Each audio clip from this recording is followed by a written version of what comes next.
The late afternoon sun sank low over the Pacific, painting a fiery glow across the wide windows of Pepperdine's lecture hall. A salty breeze swept in from the Malibu coast, tugging at scattered notebooks and rustling the loose tees of students sprawled over the tiered seats. Waves crashed outside, their wild roars slicing through the air, a raw, restless pulse against the tension brewing within.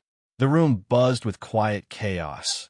Flip-flops scraped the floor, a phone pinged sharply, ice rattled in coffee cups as undergrads settled in. Some slouched, eyes half shut. Others sat upright, gazes keen, sensing the storm about to break. Professor James Carter strode in, his linen shirt crisp against the coastal calm. He slammed his leather satchel onto the desk with a thud that echoed, adjusted his glasses, and flashed a smirk, sharp, predatory, promising trouble. "All right, folks," he said, voice smooth yet edged with a taunt. Philosophy 301. Reason versus delusion. Who's ready to face the real questions? A few nervous laughs broke through the crowd. James wasn't just a professor.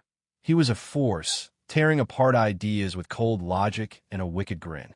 His target today? Religion. In the back row, Barron Trump sat still, his tall frame slouched just enough to blend into the sea of faces. His dark eyes skimmed a paperback, fingers steady on the spine. Calm, quiet, almost too still. Beside him, Lila Hayes twirled her high ponytail, leaning close to her friend. "Carter's out for blood today," she whispered, her tone a mix of thrill and dread. "Someone's getting burned." Her friend smirked, nodding quick. Up front, Tom Rivera perched rigid, cross necklace glinting under the lights, jaw clenched tight as iron. James paced, hands clasped behind his back, then stopped, his grin stretching wide. "Here's the deal," he said, voice rising bold and biting. "Science splits atoms. Rockets pierce the stars. Doctors fix what prayers can't. Yet some of you cling to a guy who walked on water." He paused, letting the silence stretch, then laughed, low, mocking. "If Jesus is so real, why isn't he out there on Santa Monica Pier, pulling drunk surfers from the waves?" The room erupted, laughter sharp and uneven. Tom's fists balled up, knuckles white, his breath a hiss through gritted teeth.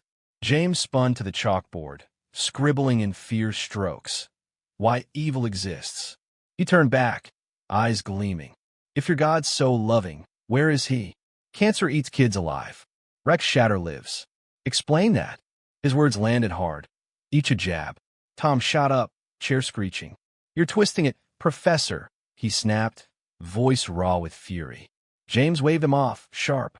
"Sit down, Rivera, or save it for church." Tom glared, then sank back, seething. James's gaze swept the room, locking onto Barron like a hawk. "You," he said, pointing a finger, steady loaded. "Trump, your family loves fairy tales. Why's Jesus letting kids die while he lounges in the clouds?" The air thickened, every eye on Barron. Lila muttered, "He's done." A few smirks flickered, waiting for a fall. Barron closed his book with a slow snap, looked up, calm, unshaken. "You're not asking, Professor," he said, voice low, firm as steel. "You're setting a trap." The lecture hall at Pepperdine crackled with a restless edge, the blazing orange of the sunset now melting into a deep amber across the walls. The Malibu breeze swept through the open windows, sharp with salt, stirring the air as waves outside pounded harder, a fierce rhythm syncing with the quickening pulses in the room. Students shifted uneasily, some leaning forward, others whispering, their eyes darting between Professor James Carter and Barron Trump. The chalkboard loomed behind James, "Why evil exists," etched in jagged white, a taunt, a gauntlet thrown down, glowing under the fading light. James stood at the front, his smirk flickering back into place after Barron's last strike. He crossed his arms, linen shirt creasing, and leaned against the desk with a swagger that barely hid the unease flashing in his eyes. "Freedom, huh?" he said, voice thick with sarcasm, dripping like venom. "That's your ace, Trump? Kids waste away in hospital beds, tsunamis drown entire towns, and it's all so we can feel free."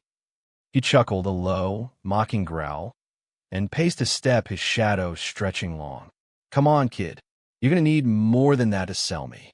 Barron sat steady in the back, his paperback flat on the desk, hands resting loose, like he owned the moment. His dark eyes locked on James, unblinking, calm, but razor-sharp. You think God's here to swoop in and fix every mess? He said, voice firm, slicing through the room like a blade. If he did, you'd call him a tyrant. So which is it, Professor? Freedom or control? Pick one. A murmur rippled through the class. Some nodded slow, others frowned, caught by the steel in his tone, the weight of his words. Tom Rivera gripped his chair, cross-necklace swinging as he leaned in. Yeah, hit him with it, he muttered, loud enough to echo. Lila Hayes shot him a quick glance, arms crossed tight, but her skepticism wavered. She tilted her head, watching Barron closer now, caught in his orbit. Dr. Emmeline Nguyen, the TA, stood near the board, her clipboard forgotten as she scribbled fast, her lips pursed, eyes glinting with quiet intrigue. James laughed again, sharper, harder, and clapped his hands once, a loud crack that jolted the room. Oh, I love this. The old free will dodge. He spun toward the class, arms flung wide. Let's run it down. A kid's born with leukemia. Did she sign up for that? A drunk driver plows into a family van. Free will? Huh? Your God just sits there, sipping his cosmic coffee, shrugging, oops, sorry, freedom. His voice rose, mocking, his grin a dare carved in stone. A few students snickered, but the air grew heavy, the laughter brittle, fading fast. Barron didn't flinch. He leaned forward, elbows on the desk, his voice steady, unshaken, piercing. You're cherry-picking, Professor. Life's not a cartoon. Heroes, villains, tidy endings. People choose evil, greed, hate, that drunk driver. That's on us. But you're ducking the other side. He paused, letting the silence stretch taut, then struck hard. Why do people love? Why do they forgive? If it's all chaos, why do strangers risk their lives pulling survivors from the wreckage? The room froze, breath held. Even the breeze seemed to still, caught in the weight of his words. James's grin slipped, his hands dropping limp. He recovered quick, stepping closer, his tone a razor's edge. Nice one, Trump. Love? Forgiveness? That's just biology, instincts wired into us. We're pack animals, not holy rollers. No God needed. He jabbed a finger at Barron, eyes blazing. You're spinning poetry, kid, not facts. Answer me. Why doesn't he stop the pain? The challenge hung there, raw, urgent, a demand that echoed off the walls, boring into Barron like a drill. Lila uncrossed her arms, her voice breaking through, soft but sharp as a splinter. Yeah, Barron, what about that? My dad didn't choose a truck to slam into him last year. Her words quivered, fragile but fierce, landing like a gut punch. The class turned, stunned, eyes wide. Tom's jaw dropped, his fire dimming for a heartbeat. James seized it, smirk flashing back. There you go, kid, real life. Not your fairy tale. What's your God got to say about Lila's dad? Barron met Lila's gaze, his calm cracking. Just a flicker, a shadow of empathy, raw and real. I don't know why her dad's gone, Lila, he said, voice quieter now, stripped bare. I can't fix it, but I know pain's not empty. He turned to James, steady again. You want God to snap his fingers and wipe it all out? Then we'd never learn, never grow. Ever think suffering might push us to rise? Lila blinked, eyes glistening, locked on him, caught between grief and a spark of something new. Tom surged up, voice booming. Exactly. God's got a plan. You're blind to it. James whirled on him, snapping. Sit down, Rivera, or get out. This isn't your pulpit. Tom glared, fists trembling, then sank back, muttering low. Emily stepped forward, her tone even, probing. Professor, what if Barron's right? What if pain's not the end? James froze, his smirk gone, eyes darting. The amber light deepened to red, the sun sinking fast. Waves roared below, shaking the floor. Barron's words lingered, heavy, unanswered. James's jaw clenched, his breath short. The room pulsed with tension. Something was shifting, teetering on the edge. What would break next? The lecture hall at Pepperdine thrummed like a live wire, the deep red of the sunset now bleeding into a fierce crimson across the walls. The Malibu waves roared outside, their thunder shaking the open windows as a sharp breeze whipped through, a wild, untamed warning that matched the storm raging inside. Students sat rigid, eyes wide, breaths caught. Some gripped their desks, others traded quick glances, all trapped in the electric showdown between Professor James Carter and Barron Trump. The chalkboard's "Why Evil Exists" glared down, its jagged white letters pulsing faintly in the dimming light, a silent witness to the chaos unfolding below. James stood rooted near his desk, linen shirt clinging damp to his frame, fighting to claw back control. His smirk was gone, replaced by a tight, hard line, his eyes narrowing at Barron with a fire that flickered between fury and fracture. "Better," he snapped, voice low, venomous, latching on to Barron's last words. "You think suffering makes us better?" Tell that to parents burying their kid, or Lila, scraping by after her dad's wreck. He thrust a finger toward her, his tone sharp, almost cruel, daring her pain to prove him right. Lila flinched, her glistening eyes dropping fast, hands twisting tight in her lap. Barron sat steady in the back, his paperback abandoned, dark gaze locked, unshaken, a rock in the tide. "I'm not saying it's fair," he said, voice calm but heavy, silencing the room with its weight. "I'm saying it's not random. Pain's brutal, nobody wants it, but it forces a choice, bitterness or something more." He leaned forward, elbows on the desk, words slow, deliberate. "You're hung up on why God doesn't stop it. Turn it around. Why do we keep chasing good when giving up's easier?" The air thickened, a hush falling hard, pressing down like gravity.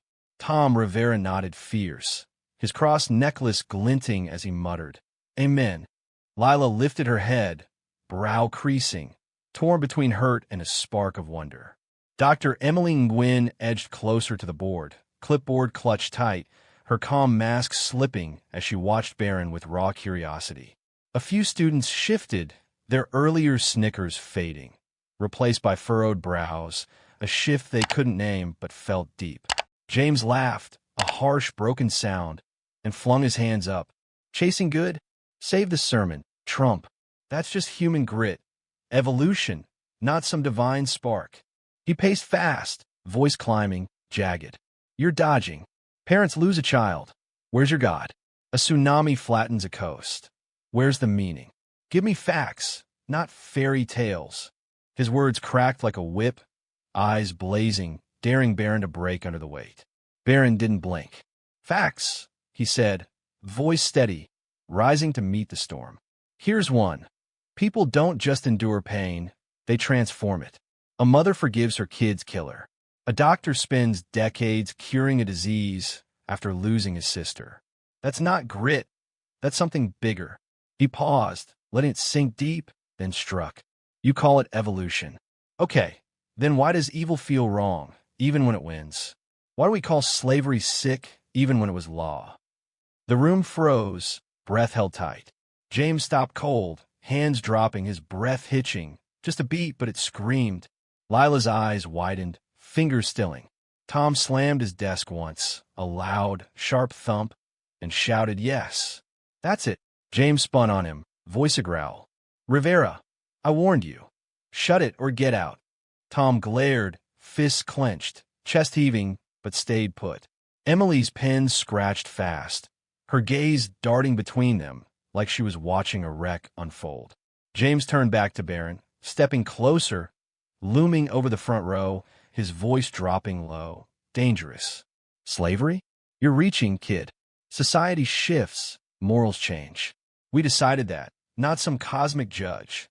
His eyes bored into Barron, fierce, unyielding. "You're saying evil proves God? That's a leap even your family spin team couldn't pull off." A few nervous laughs sputtered, then died. The room too raw, too charged. Barron tilted his head, calm as ever. "Society shifts, sure, but why? If morals are just our rules, why do we cringe at what we once accepted?" His voice sharpened, cutting deep.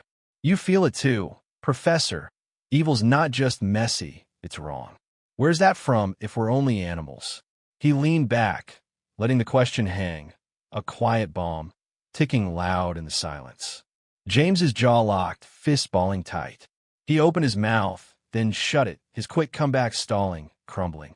The crimson light shadowed his face, etching lines of strain. Lila spoke, voice shaky but steady. Barron's right. I hate what happened to my dad, but feels wrong, like it shouldn't be. Her words quivered, raw, slicing the tension. Tom nodded, softer. That's God. Lila, showing us truth. James whirled on her, control slipping. Feelings aren't proof, Hayes. You're swallowing his hope because it's warm, not true. He jabbed at Barron, voice rising, ragged. You're selling dreams, Trump, not answers. Prove it. Prove this something bigger isn't just wishful crap. His challenge rang out, desperate, pleading beneath the rage. Barron met his stare, calm, unyielding. Proof? Look at us, fighting over right and wrong like it matters. Animals don't care. We do, because we know there's more. He paused, then hit hard. You feel it too, Professor. Why else are you shaking? The words landed, a gut punch. James flinched, gripping the desk, knuckles white. The waves crashed louder, rattling the floor. Emily's pen clattered down, sharp in the silence. Lila wiped her eyes, staring at Barron. Tom sat back, stunned. The room pulsed. James's pride teetered. Barron's calm stood firm, and the divide between them blurred. The fight wasn't done, but the cracks were showing. What broke next would change everything. The lecture hall at Pepperdine sank into a heavy quiet, the crimson sunset fading to a muted purple as night draped over Malibu.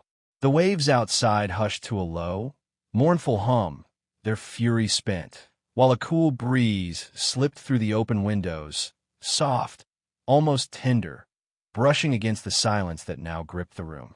Students sat still, eyes darting between Professor James Carter and Barron Trump, the air thick with the weight of words left unresolved. The chalkboard's Why Evil Exists faded into shadow, its jagged lines a faint ghost of the clash that had just erupted. James stood at the front, his linen shirt rumpled, hands clenched tight. The fire in his eyes dimmed, flickering with doubt, his jaw locked as he stared at Barron. His usual sharp retort faltered, caught in his throat. You think you got all worked out, huh? He said at last, voice low, rough, a growl worn thin. Feelings don't prove a damn thing, Trump. The words stumbled, weak, dissolving into the stillness. Barron sat steady in the back, dark eyes softer now, less steel, more warmth, a calm that held the room. He leaned back, hands on the desk, paperback forgotten. I'm not proving anything, Professor, he said, voice even, gentle but firm. I'm asking, why do we care so much if it's all meaningless? He turned to Lila, pausing. You said it shouldn't be. That's not nothing, right? His words hung, simple, sharp, tugging at the silence. Lila lifted her head, eyes wet, fingers twisting her sleeve until it frayed. Her voice trembled, barely audible. I don't get it, Barron. My dad's gone. Where's the lesson in that? Her words broke, a raw, quiet sob slicing through, piercing the air. Tom Rivera leaned closer, cross necklace glinting, his fire dulled. Lila, it's not like that, he murmured, soft, uncertain, his voice trailing off. Barron met her gaze, his calm cracking, just a flicker, a glint of pain, real and bare. I don't know why, Lila, he said, voice quieter, honest. I lost a friend once, years back. It hurt like hell, still does. But it woke me up, made me see what matters. He paused, steady. Pain's not a gift. It's a push to love harder. You feel that too. Lila blinked, a tear slipping free, but she nodded, slow, fragile, a spark breaking through. James snorted, a dry, brittle rasp, crossing his arms. What is this, therapy hour? He muttered, voice thin, wavering. He turned, staring at the dark ocean beyond the glass, waves glinting faintly under the stars. You're dodging, Trump. Disasters. Where's your God when it's not our fault? His tone cut, but it cracked, something personal bleeding out, raw and unguarded. Dr. Emily Nguyen stepped forward, her voice steady, clear, probing. "Professor, what if it's both? Chaos and meaning." She glanced at Barron. "My mom, cancer ward. She died smiling, said it taught her peace. Chance." Her words landed, soft, heavy, rippling through the quiet. James faced her, face tightening, but he didn't snap. His hands fell, flexing, like he grasped for something lost. "Peace," he whispered, almost to himself, voice a breath. He shook his head, then met Barron's eyes. "You're good, kid," making pain sound noble. Still a story. His gaze drifted, lost in the dark beyond. Tom spoke, soft and now rage cooled. "It's real. My sister, she didn't make it. I was mad too, but it's why I fight." His voice cracked, holding James's stare. Lila wiped her cheek, murmuring, "Maybe it's not fixing it. It's what's left." Her words grew, faint, hopeful. The purple deepened, bulbs humming low. "Waveside outside." Barron nodded. "Sure. That's it, Lila, what's left. That's where it shows." His voice cut deep, simple, true. James stood silent, shoulders slumped back to the class. Emily watched, unreadable. The air shifted. Not victory, not defeat, but something rawer. The fight paused, but the embers glowed, waiting. The lecture hall at Pepperdine dimmed under the faint hum of overhead lights, the muted purple dusk giving way to a starlit night over Malibu. The waves outside whispered against the shore, a soft, steady rhythm weaving through the stillness that blanketed the room. Students sat hushed, their faces shadowed, eyes drifting between Professor James Carter and Barron Trump. The chalkboards, "Why Evil Exists?" faded into the dark, its question unanswered yet pulsing in the silence, a quiet heartbeat beneath the tension. James stood by the window, his linen shirt creased, his back to the class. His hands hung loose, but his shoulders sagged. A man unmoored, gazing out at the black ocean, its surface glinting faintly under the moon. "You're good at this, Trump," he said, voice low, a murmur stripped of its edge, raw, almost weary, making pain sound noble. But it's still just words. He turned, face half lit, eyes tired, searching. "You really believe it's more than that?" Barron sat in the back, his dark gaze steady, softer now, a quiet strength radiating through. He nodded once, slow, deliberate. "I do, Professor," he said, voice calm, carrying across the stillness, firm, unshaken. "Not because it's easy, because I've seen it. People rise from ashes, not by chance." He paused, letting it sink in, then leaned forward. "You've seen it too, haven't you?" The question hung, gentle, piercing, a spotlight James couldn't escape. Lila Hayes looked up, her eyes red but clear, fingers still on her sleeve. "I don't know if I believe," she said, voice small, trembling but firm. "But I want to." Her words quivered, a fragile hope breaking free. Tom Rivera nodded, cross necklace glinting faintly in the low light. "That's enough, Lila," he said, softer than before, steady, warm. "It starts there." Dr. Emily Nguyen stood by the board, clipboard down, her silence heavy as she watched James, her eyes sharp with unspoken thoughts. James exhaled, a long, shaky breath, and ran a hand through his hair, his gaze distant, lost in memory. "Seen it," he muttered, barely audible, voice cracking under the weight. He shook his head, then met Barron's eyes, direct, unguarded. "You're a hell of a talker, kid. I'll give you that." A faint smile flickered, brief, fleeting, before he turned back to the window, the dark swallowing his features once more. The bell rang, a sharp chime slicing through the quiet. No one moved at first. Usually they'd rush out, but tonight they lingered, caught in the moment. Barron stood, gathering his things, his face calm, unbothered, resolute. Lila watched him, then rose, steps slow, hesitant. Tom followed, clapping Barron's shoulder, solid, brief.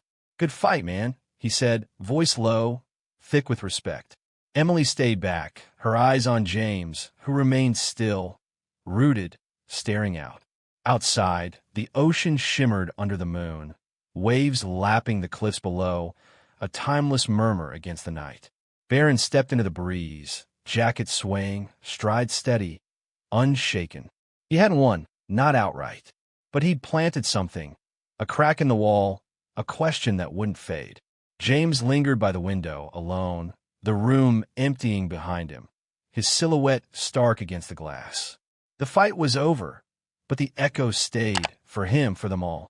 If this story stirred something in you, share it with someone who needs it. Hit subscribe for more like this. Let's keep digging into the questions that matter.